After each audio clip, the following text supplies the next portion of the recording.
Your brain uses the same amount of energy as a 10-watt light bulb. Now that's a fact, but it doesn't really mean anything on its own. So let me give you some context. When you're sitting in a room with a 100-watt light bulb, it might seem like that light bulb is using way more energy than your brain is. After all, you can see the light bulb, but you can't see your brain. So how can we possibly know how much energy it's using? Well, it turns out that there are ways to measure the energy consumption of your brain.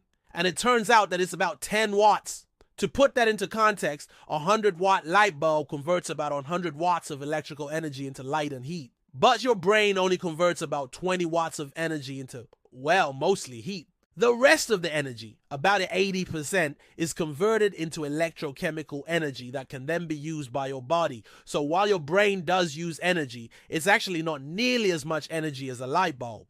In fact, if you were to compare a human brain to a computer, the computer would win. The average computer uses less than 10 watts of energy. Now, of course, these are just averages. There's a lot of variation in how much energy both brains and computers use. It depends on what they're doing. For example, if you're sitting here watching this video, my computer and my brain are probably using less energy than if we were playing a game or doing some other kind of active task.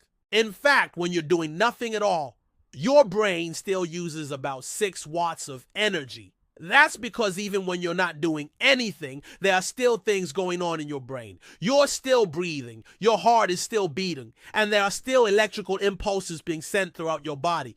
But if you were to do something more mentally taxing, like play a video game, your brain would use more energy. It could use as much as 20 watts of energy. So how much energy does your brain use when you're doing nothing at all versus when you're doing something very mentally taxing? Let me know in the comments below. And if you want to learn more about how the brain uses energy, check out the resources in the description. They've been used in a single 100-watt light bulb. Humans have evolved to use energy very efficiently. Our brains can go a long time without using as much energy as a light bulb, even if we're doing something mentally taxing. Thanks for watching this episode. If you liked it, don't forget to subscribe so you can see more like it in the future.